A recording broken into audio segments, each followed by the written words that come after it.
My name is Marcus Allen, and I grew up in a home where questions the right things were never done. Not because the people around me they were cruel or indifferent. It was more subtle than that. It was the kind of family that operated on a thin layer of normalcy carefully preserved, where everyone knew that there were things underneath. But the tacit agreement was that as long as no one named them, they didn't need to exist. Completely. My father, Gerald Allen, was a mechanic. A big, quiet man. The type who fixes things with their hands but doesn't know much, as well as fixing things that don't have visible parts. He loved it. My mother, Dorothy, in a profound and somewhat clumsy way, the love of someone who feels deeply, but was taught not to express it. Feelings are a type of weakness that the world punishes. So he repaired cars and cooked barbecue on Sundays, and it would appear in school presentations and call it love, and it was, but incomplete, like a book with chapters. Torn out. My mother was a nurse. She worked long shifts at the hospital.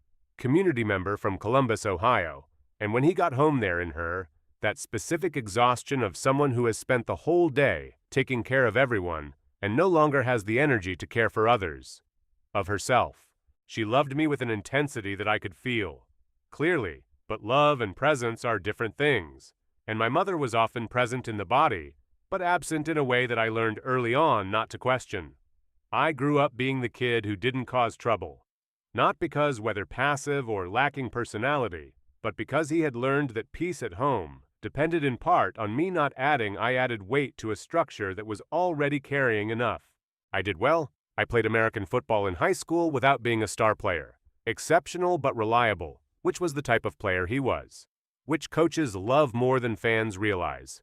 I went to Ohio State to study business administration. I worked during I finished the course without any problems and joined a company. Logistics in Columbus, where I started doing the same job. Competent and without fanfare, which he had done in everything else. Sometimes, looking back, I wonder if my story, the entire life up to the age of 32, could be summarized in one word. Reliable. I was reliable. And there's something good about that. In that respect, it's genuinely good. But there's also something missing. Because reliable without depth is merely predictable, and predictable. Without courage, you're just afraid dressed nicely. I had dated a few women over the years, none for long enough to get close to something permanent. Not because I was fickle, but because there was this in me. Inherited tendency to not ask the right questions, to leave things on the surface where more manageable. The women I had dated were good people who deserved it. Someone who could get closer, and I never did. And They left, or I left, and both versions were variations of the same problem. Then Laura arrived. Laura Bennett entered my life through the trajectory completely unromantic about a dating app, which was how most important things began in the lives of people in their 30s, in medium-sized cities of the American Midwest in the 21st century. This does not diminish nothing that came after. It only provides context for the beginning. Her profile was different from the others I had seen on app. And that's not a sentimental observation, but a genuine observation about how she had built the self-presentation, where most people used to carefully selected photos to present the version. More polished than ever, Laura's photos seemed carefully chosen, by other criteria.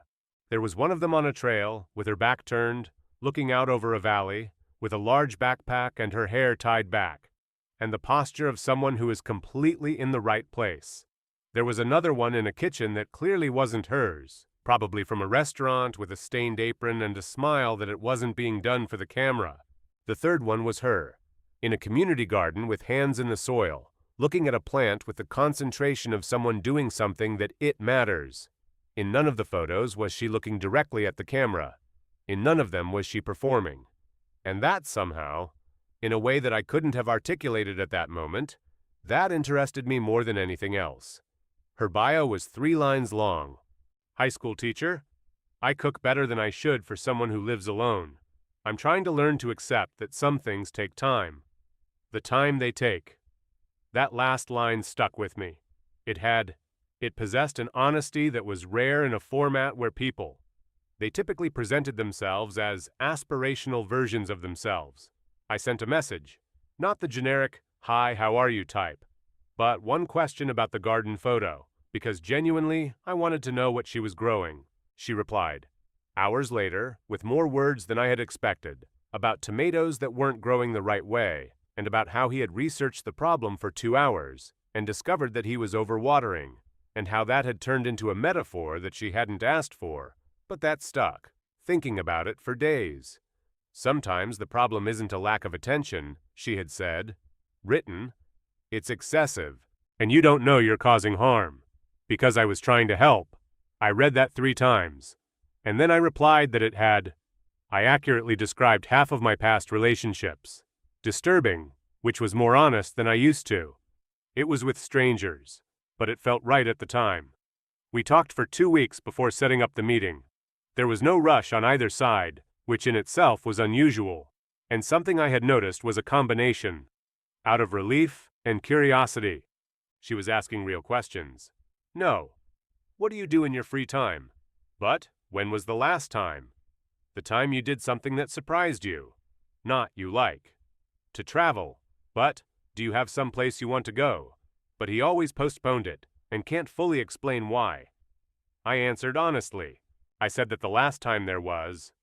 What surprised me was when I discovered that I felt genuinely nostalgia for a cafe that had closed in my neighborhood, not because of the coffee itself, but because it reminded them of previous versions, of me who had sat on it at different times in my life.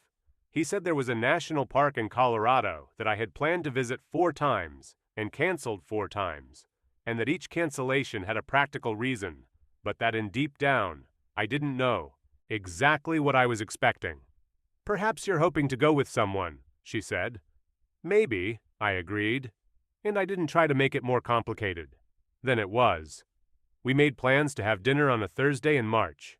A restaurant, Italian style in downtown Columbus, the type with low lighting, and small tables and a menu that isn't too long, which it was my preference because menus that are too long make me anxious in a way that I recognize as irrational, but not I can control it. She said that anywhere with good dough Serbia. I arrived 10 minutes early. That's how I am with punctuality. It's something from my father that I inherited without asking. I stayed at the table, looking at the menu that I had already decided on before leaving home, and then she arrived.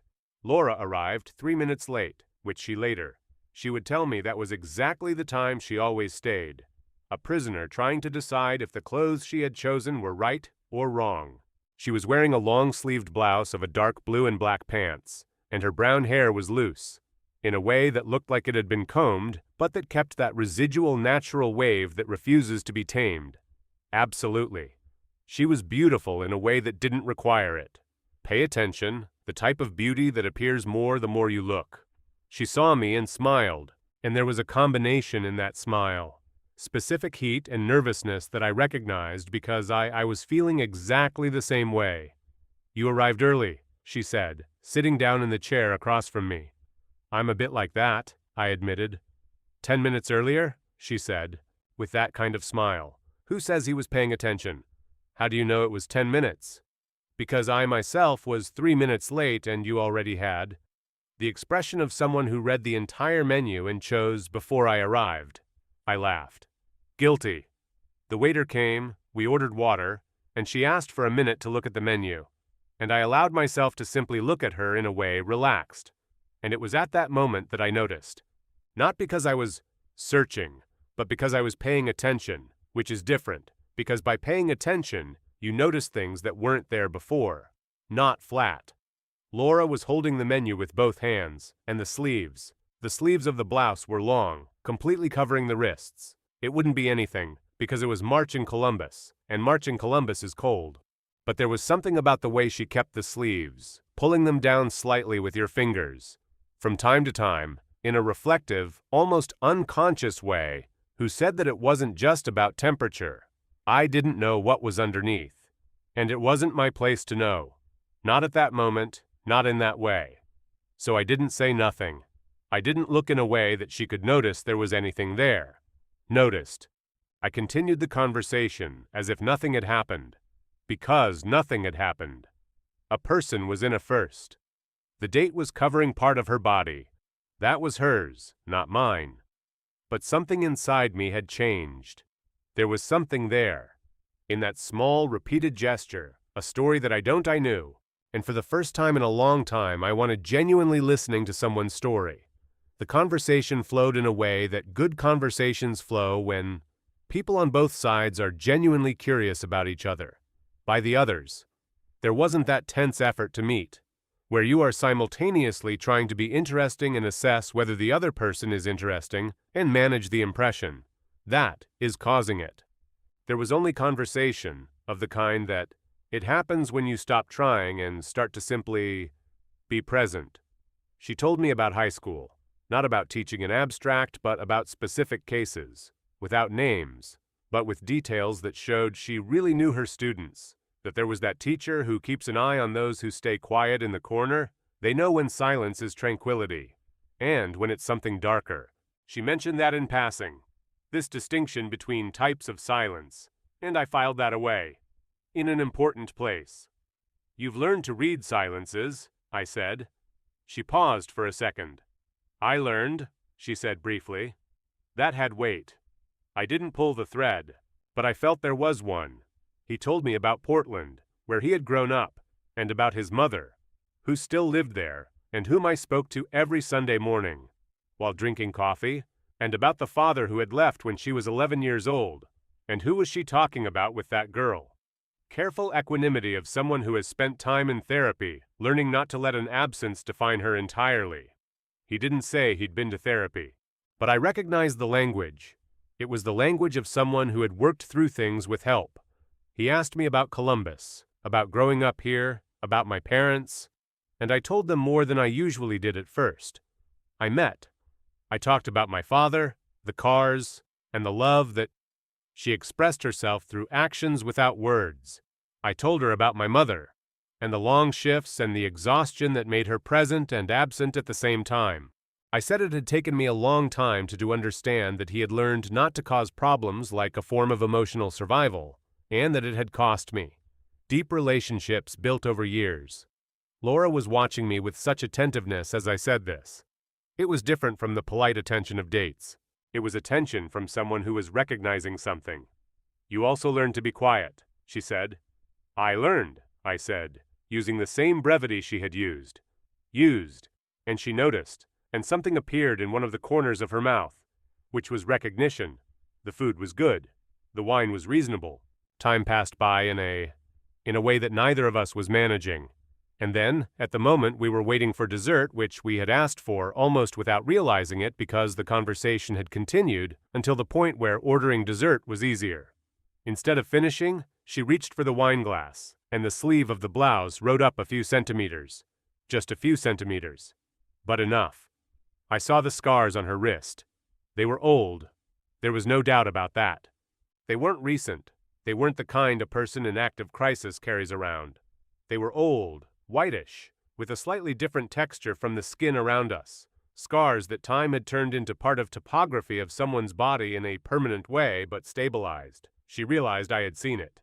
I saw the exact moment when she realized, because her eyes went to her wrist, and then, for me with a speed that had within it a kind old fear, the fear of someone who expects a reaction, specific, and prepare for it. And she pulled the sleeve back down. There are moments in life that are smaller than they seem, and moments which are bigger. The moment that came next was the second. And I knew this while it was happening, which is rare, because we usually only recognize the defining moments in the rearview mirror. I had options. I could pretend I hadn't seen it, that it was which I probably would have done at any point earlier in my life, pretending I hadn't seen it, and continuing the conversation, and leave the matter in the unnamed part of things, where it would remain forever between us, like a locked room in a house you live in, but never explore. That's what I knew. That's what I had learned to do.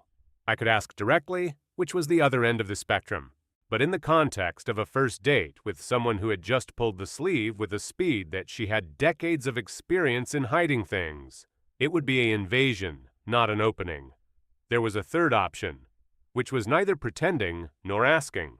It was something in between that I had never tried before, because I had had the courage to try. I could be honest about what I had seen without making her feel bad. A problem that she needed to explain to me. We both remained silent for perhaps 3 seconds. They seemed longer. And then I said, in a calmer voice, What I achieved, not the performative calm of someone trying to seem like they don't care, but the real calmness of someone who cares enough not to panic. Laura, I saw it, and I want you to know that it doesn't change anything. That's what I'm thinking about tonight. She kept looking at me, and there was that sequence in that look, which I would come to know very well in the following months. The first layer was defense, preparation for the worst.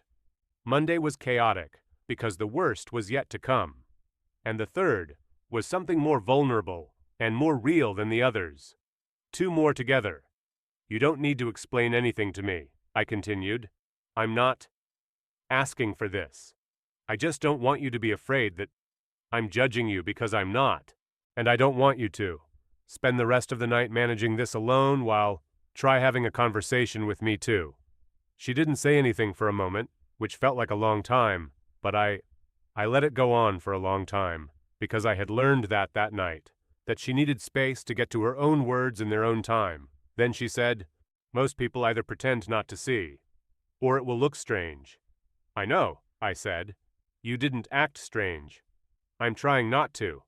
"Why?" she asked, and there was a quality to the question, genuine, not rhetorical, as if she really wanted to understand the mechanism of something I hadn't encountered before. "Because you are a person sitting in front of me who is having a good conversation with me, and that has a story that it's hers, and she doesn't need to be mine for me to respect her," I said. "You are not your scars, but they do. Part of you, and I don't want to be a part of you having to hide parts of yourself." The silence that followed was unlike any other. The silences of that night. Dessert arrived. We ate. The conversation resumed. But there was changed in quality, like when you open a window in a. The room had been closed for a long time, and the air inside was changing. Not dramatically, but truly. She didn't tell everything that night. That's important to say, because stories sometimes make it seem like a moment. The opening is equivalent to a complete revelation, that a person, it opens up and everything comes out at once, like water from a broken dam. That's not how it is. It shouldn't be like that. What she said that night was enough for that night, which was the only honest thing to do at that moment. He said he had gone through a very difficult period at the beginning of his 20s. He didn't go into detail about what had happened. That period caused it. He only said that it had been a time where the inner pain had become too great to be managed by the resources she had then, and that there was found a destructive way to try to manage it, and that there were physical marks from that time that remained. He said he had undergone treatment, that he had found a good therapist in Portland who had worked with her for 2 years, that things had changed, not all at once, but gradually, in the way that real changes happen, that it is slow and non-linear, and often seems not to be happening until you look back from a sufficiently point. It's distant, and you can see how far you've come. He said there were still difficult days ahead. Not of the same kind, no, of the same intensity, but difficult. That I had learned to recognize when a difficult day was a difficult day, and not the beginning of something more serious, and that this distinction had led time to learn, and she didn't take it for granted. And he said, finally, with that straightforward honesty that there was in everything she said, "I covered my wrists tonight, no, because I am ashamed of what happened. I am at peace with what happened. It happened. I covered it up because I didn't want you to do it. Judgments about me based on something that took away a huge amount of time, context to make sense of it, and I didn't know you well enough to give you some context." "And now?" I said. "Now I know you a little better," she said. "Not enough for the full context, but enough to know that you'll hear it when I'm ready to give it." "I will," I said, and it was a promise I made without drama and without grandiosity, because it was simply true. We left the restaurant around 11 o'clock at night, which was late, for a Thursday in March, and neither of them had calculated because time had done that thing it does when the conversation is good. On the sidewalk, the cold was biting, and there was that particular humidity of Columbus in the winter that it seeps in through the coats. She crossed her arms to keep out the heat. "Thank you," she said, "for what you said in there." "No need to thank me for that." "I need to," she said. because it's not common, and unusual things deserve to be recognized. I agreed with that. Then I said that I had enjoyed it very much, of the night, and that she would like to do it again. She said that I had also enjoyed it. There was none of the usual uncertainty of farewells after a first date, that dance of those who are leaving to say what and when. There were only two adults who had having spent a night being honest with each other, and that they recognized that it was worth continuing. I went home and stayed awake for a while, not out of anxiety, but for a different quality of attention, as after reading a really good book, when your brain won't stop, because he is still processing what he received. We took our time dating. It was a mutual decision, not something we explicitly stated. In conversation, but practiced in the way we approached each other, giving time for things to settle before adding new weight. It was like carefully building a structure, checking each part before adding the next. I learned things about Laura Bennett in a way that was new to me because I was learning actively, asking the questions I hadn't asked in years, listening to the answers with the same attention she had shown me, taught to give simply by practicing it herself. I learned that she naturally woke up early, at 6 in the morning, even on weekends, and that the first breakfast she drank alone in silence because those 20 minutes of quiet at the beginning of the day was necessary for it to function. Okay, otherwise, they weren't optional. They weren't bad moods. They were the way she organized her day, and understanding that. It saved me from misinterpreting that morning silence, such as distance or coldness.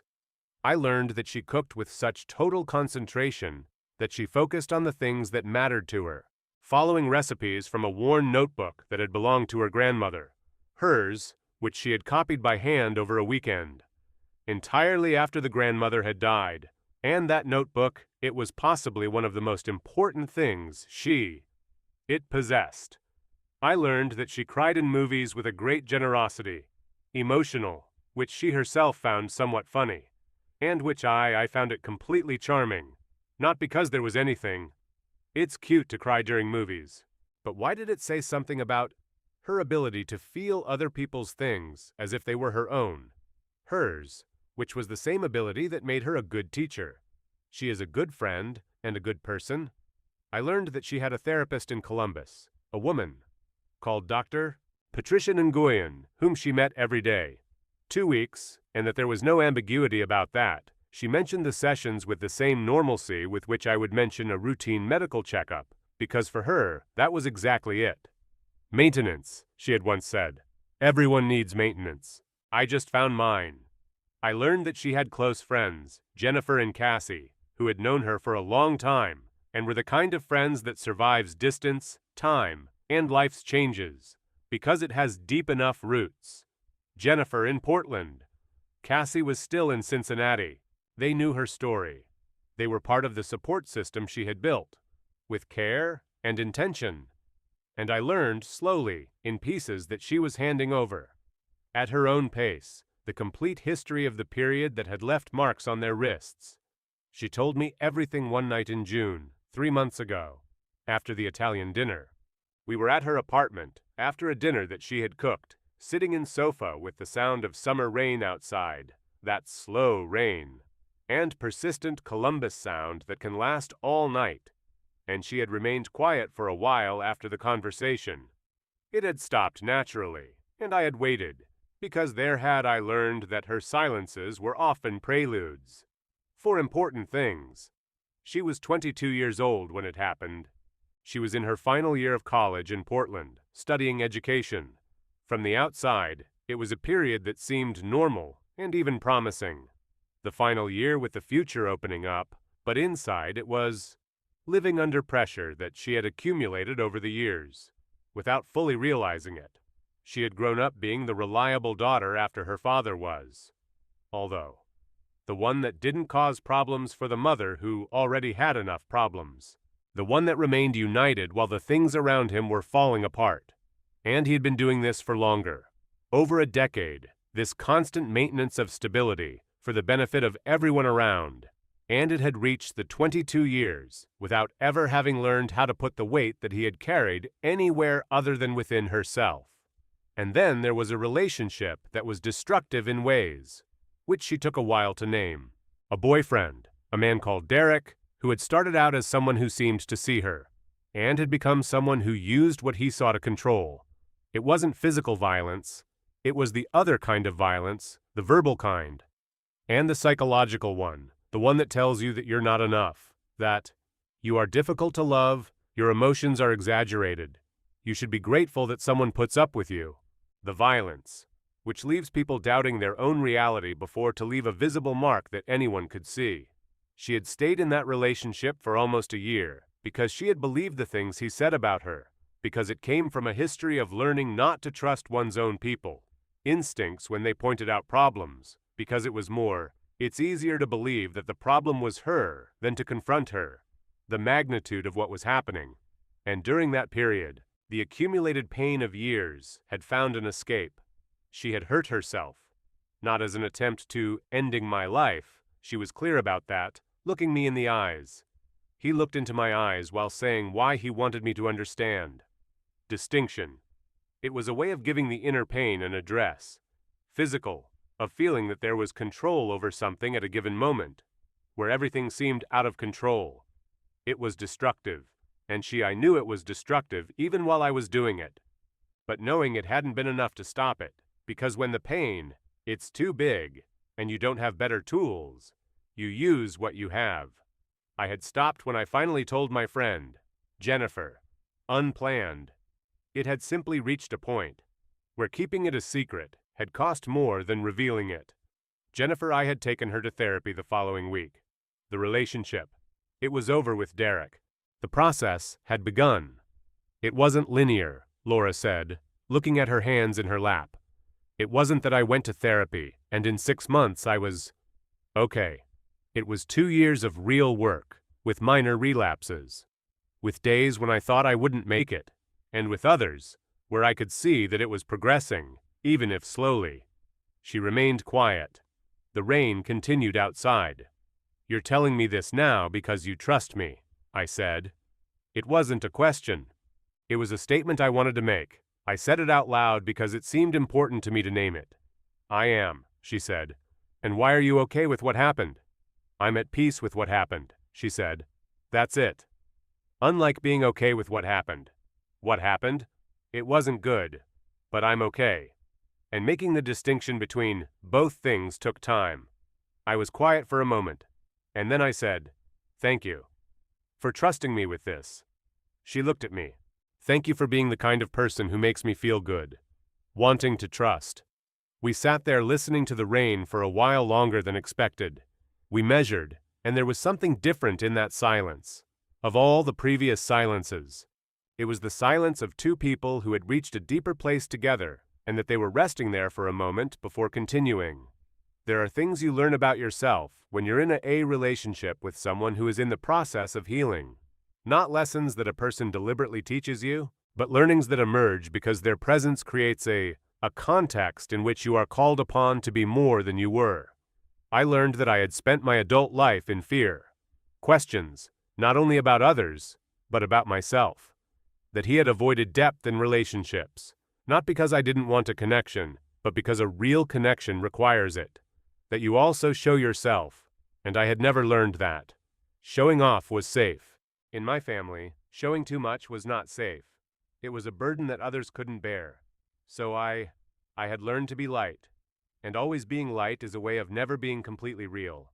Laura didn't ask me to be heavy, but she was a model of how someone could be real without being a burden. He was carrying enormous things, and had asked for help when he needed it, and had done the work, and had arrived on the other side with an integrity that I deeply admired. There was none.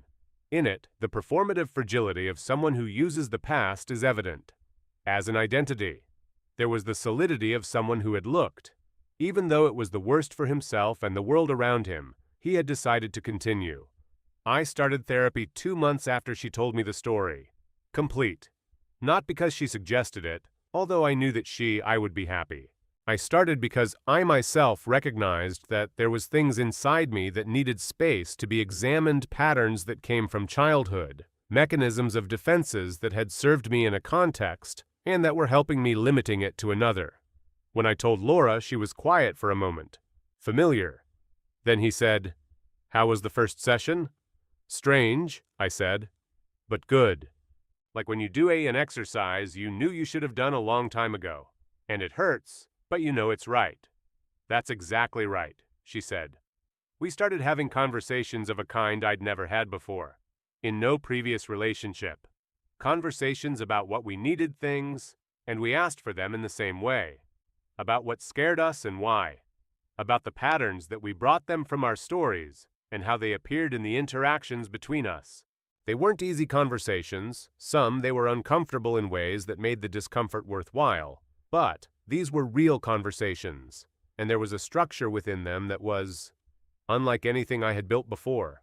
We once had a serious discussion, in the way that people who are building something real, sometimes they discuss communication, and about how I would sometimes disappear emotionally when the conversation became difficult, a more adult and sophisticated version, from the same reflex of not causing problems that he had learned as a child.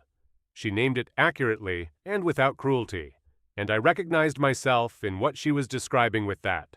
The unsettling clarity of being truly seen. I'm not attacking you, she said in the middle of that conversation. I'm telling you how I feel, because I trust that you want to know. I want to know, I said. I just need to learn not to. Importantly, interpret this as an attack. I know, she said, and that's the kind of work you're doing. I'm just telling you that when you disappear, I'm left without to know if I'm still talking to you, or if I'm talking with a wall. I took that to therapy. I worked through it, and I came back with more tools than he had brought. That was the cycle, and it was a good cycle.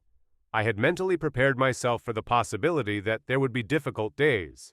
She had told me that with that honesty that was hers, that there were difficult days, and that she had the tools to navigate them, but they did exist. Knowing this in the abstract and being present in one of them were things different. It was on a Tuesday in November, 8 months after our first dinner. She'd had a hard day at work. There was one of her students going through something serious and the bureaucracy. The school was preventing her from helping him in the way that I wanted, and there was a set of other smaller things that individually they were manageable, but together, in a single day, of lesser resistance, they had formed a weight that she did not. I was managing to distribute it. She called me at 8 o'clock at night. I was at home. I was watching something I didn't even remember anymore afterwards. Her voice. It was different. Not dramatically different, not in crisis. Acute. It was only slightly flatter than normal, with that specific shade that I had learned to recognize as an indicator that she needed something, but was unsure how to order. Is everything all right? I said. Not much, she said, with that honesty that neither performed nor minimized. I had a tough day, and I am feeling that way when it gets difficult to manage. Are you safe? I said, and the question came out naturally, because we had talked about how I could ask without turning it into an accusation or a judgment, just a verification of necessary information. I'm safe, she said. I'm just feeling very lonely. In that right now. I'm coming, I said. Not as an offer, as a declaration. You don't need to, Laura, I said. I'm coming. There was a pause. Okay, she said. It took me 20 minutes to get there. She opened the door with that. That expression was the most defenseless version of her, without the layers, of the management style she maintained in the world. It was vulnerable to the way I knew it wasn't easy for her, because being vulnerability had proven costly in the past. I didn't say anything significant. I didn't try to fix it. I went in, I closed it. The door, and she stood in the hallway for a second, and then I put my arms around her, and she stayed quiet for a moment. She started to cry, that kind of crying, which is not weakness but liberation, the cry of someone who finally, there is a safe place to put the weight. I stayed there. I didn't say it would be okay. I didn't say she was. I'm exaggerating. I wasn't trying to turn the moment into something more. It was more manageable than it was. I just stood there with her in the hallway. From her apartment, listening to the rain that had started there. Outside, simply being present. Then, when the crying had stopped and she had sat down, she was on the sofa with a glass of water, and I was next to her when she said, I called Dr. Nguyen before calling you. He said it's a difficult day, but that he's using the tools. Certain. What tools? I said. Call people instead of dealing with it alone. she said. Identify what I'm feeling without catastrophizing. Remember that a difficult day is not a relapse. You're doing all of this, I said. I'm trying, she said. That counts, I said. We stayed there until she was tired enough to fall asleep. And I stayed until she fell asleep. And then I went home in the cold. November, thinking that there was something in the night that had been unlike anything I had ever experienced before. No, because it had been easy or beautiful in the conventional sense, but because it had been real, completely real, and I had been completely present in it, without hiding, without disappear, without managing my own anxiety at the cost of her presence. This Marcus was different from the Marcus of 32 years ago, and the difference had begun one night at an Italian restaurant, when I had decided not to pretend I hadn't seen it. I got to know Laura's friends gradually, the way you get to know someone's important people when the relationship it's getting more serious. Jennifer came to Columbus on a weekend visit in April, and Cassie showed up for a dinner in May, and the two of them assessed me with that keen insight, specifically from longtime friends who know the history, and they won't let it go easily if there's a reason not to. Jennifer was more direct. We were both in the kitchen. While Laura was in the bathroom, she looked at me for a moment. At that moment, he said, Laura told me what you said in the first one. Night. When did you see it? I didn't know exactly what she had told me, so I stayed still, waiting. That you weren't going to pretend you didn't see, but that you also weren't going to make it her problem to explain, Jennifer said. She kept telling me about it on the phone that same night, with the surprise of someone who wasn't expecting it. It wasn't something that needed to be grand, I said. No, she said, but most people make a big deal out of things. Or be silent. You did neither, and that was the okay. There was a level in a person who had loved Laura for many years. I respected her care and attention to what was happening to her. Deeply. Jennifer had been there when the whole thing happened. It had happened. It was she who had taken Laura to the therapist. It was the friendship of someone who had held on, someone important to her at the worst time, and now she was looking at me, assessing whether I was the type of person who I would be present even during the worst moments. But still, it was difficult. I'm going to stay, I said, without her having asked. Not because it's easy, but because it's worthwhile and what we're doing, building a valley. Jennifer kept looking at me. And then she said that you go to therapy now. I make. She was very pleased with that, not because it was about her, but because he thought it said something about the type of person that you're trying to be. That stayed with me. The kind of person you're trying to be. It's not about the type of person you are, which implies something fixed, but trying to be, which implies movement, choice, and intention. Cassie was more reserved, more observational, but in the end, about the dinner in May, she told me, as we were leaving, that there was one thing she valued above all else in someone. That was with Laura, which was the ability not to transform her story as a narrative about himself.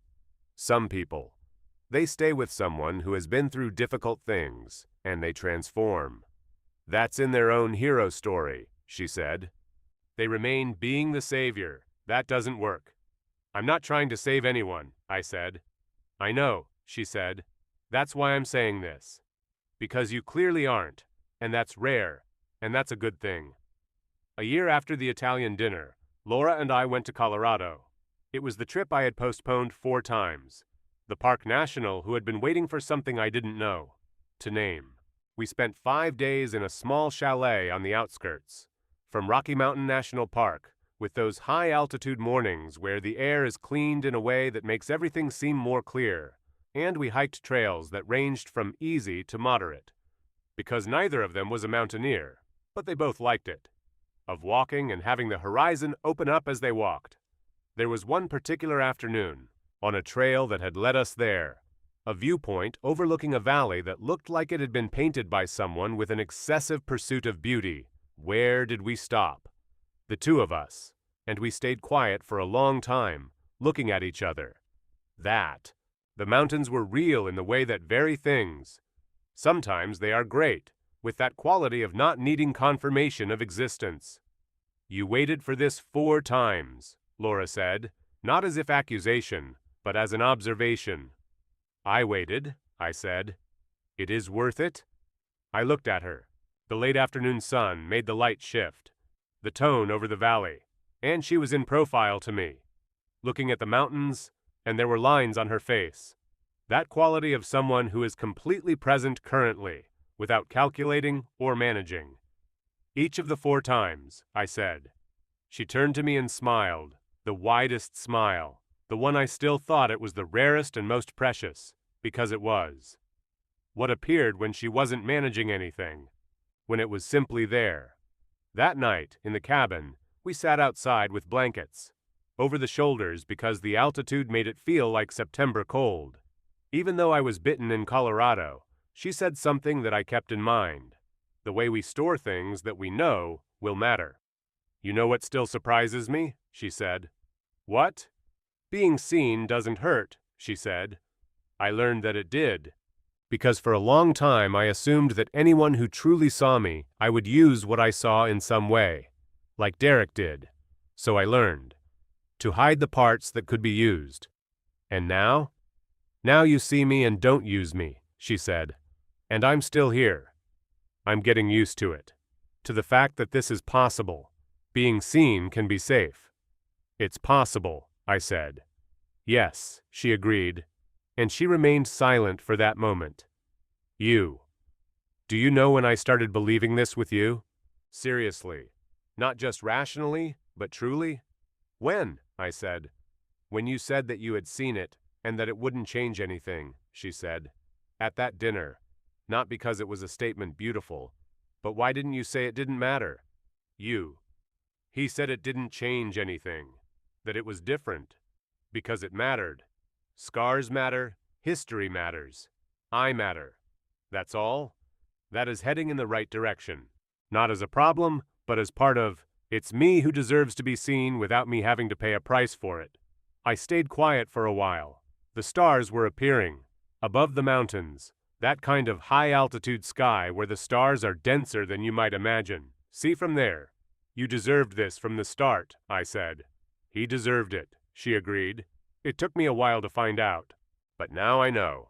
There's something I think about sometimes when I'm somewhere. I go to the public and observe the people around me, which is a habit that I've developed and I think I'll continue developing it. I think how many people are covering something, not necessarily. Physically, like how Laura covered her wrists. But in other ways, which are equally real and equally costly. The person who laughs louder than necessary in groups, which is someone's laughter masking the fear of not being enough. The man who turns every conversation into information about his achievements, which is someone's speech covering up the uncertainty of if she is loved outside of her achievements. The woman who downplays everything. That hurts her with an automatic, I'm fine, which is the voice of someone who learned early on that their own emotions were a burden for others. Everyone covering. Everyone carrying stories that contain context. That the world didn't give space to deliver. I learned from Laura. Not because she deliberately taught me, but why live with someone who was actively working on my own healing created a different kind of awareness in me. Seeing a real person doesn't mean taking everything apart. Your defenses all at once. It means creating a space where defenses become less necessary over time. This means not to use the vulnerability of others as a platform for their own drama or their own hero narrative. It simply means remaining present when the present it is difficult. I learned that the phrase, it doesn't change anything, can be the greatest gift that you give to someone when said honestly and clearly, the right way. Because most people who carry, they live with the fear that if someone sees the weight, that someone will leave. Or will stay, but in a different way, with that change in the quality of their gaze that says that now you are a category, someone with a history, someone to be managed with extra care, which is actually distance. Nothing changes when truly said means, I see you and I'm still here and in the same way, not despite what I saw, including what I saw. I learned that asking for help is not a sign of weakness. I learned that from a woman who had asked for help in one of her most difficult moments, dark, and that had survived and grown and built I learned that I lived a life of integrity based on that request. Going to therapy is not an admission of failure, but an investment in the type of person you want to continue being. I learned that the men of my father's generation who learned that feelings, their weaknesses came at a price, and I paid the same price, and there was still time to choose. Different. I learned that the stories that people carry within them bodies, invisible scars or defensive postures, even in calculated silences, they are worthy of respect, of being worthy of knowledge.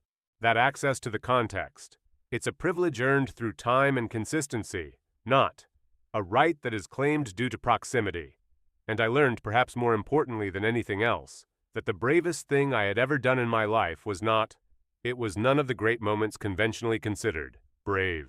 It was looking at a woman on a first date, and to tell the truth about what he had seen, in a way that I prioritized her comfort over my own discomfort.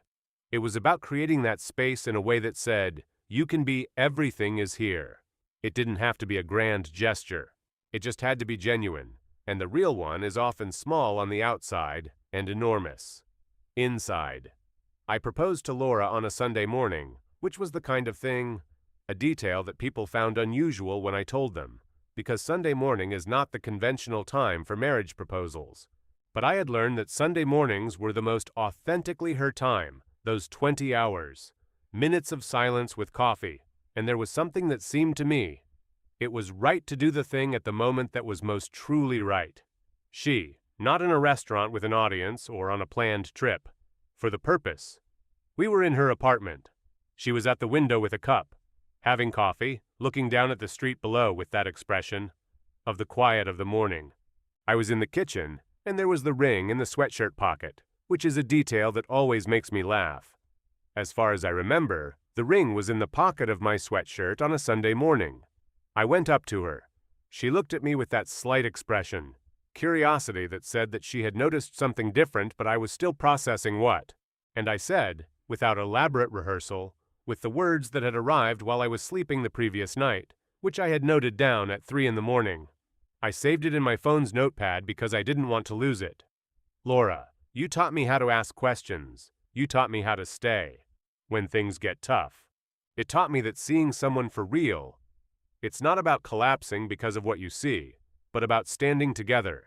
And I want to continue learning this alongside you throughout. For as long as you let me. She kept looking at me. She held a cup of coffee in both hands, and her hands didn't tremble, but I saw the sequence in her eyes. That I knew. The defense, the confusion, and then the most real and most vulnerable of all. I took the ring out of my pocket. Will you marry me? The silence she let linger before answering was the silence of someone arriving at their own words in their own time. I waited because I had learned to wait. And then she said, softly and without ceremony, and completely true, yes. I put the ring on her finger, and she just stared at it. For a moment, that complete attention she gave to things that mattered. And then she looked at me. You know I still have difficult days, she said. I know, I said. And you still want to stay during those days? I'll stay during those days, I said. Because the difficult days, they are a part of you, and you are the one I want to be with. She remained silent for that final moment. And then she said something I didn't expect. Do you remember what you said? That first dinner? That he wasn't going to make a problem of me. What did I need to explain to you? I remember, I said. You kept your word, she said. All this time, you kept your word. I didn't say anything. There was nothing to say at that moment. I wasn't saying it. We sat there by the window on Sunday morning, drinking her coffee. Getting colder, and the streets of Columbus down below are starting the day. Slowly, and I thought that life had reached this point. Because one night, I had chosen to see a real person, instead of looking to the side and wanting to see a real person. He had demanded very little and returned everything. The scars on her wrists were a part of her. The story that had shaped the woman I was with. The woman who had asked for help when she needed it, and had rebuilt, and had learned, and had built a life of integrity and care. Who taught teenagers paying attention to the quiet ones in the corner? Who woke up early for 20 minutes of silence? What was being cooked from the notebook? From my grandmother. Who cried during movies with emotional generosity? She had learned to let herself be seen. The scars were part of all of that. Not the only part, though. Important. Not the defining part, but part of a story, which was hers, and which was also, now, a part of me. She took the last sip of the coffee that had gone cold, and did a slightly comical grimace. My coffee got cold, she said. I'll make another one, I said. Do you know how to make coffee? Worse than you, but better than yesterday, I said. She laughed, the widest smile, the rarest, the most precious. Okay, she said. Do it. And I went to make coffee one Sunday morning in the apartment of my fiancée, hearing her return to the window, and I thought that the world was exactly the right size,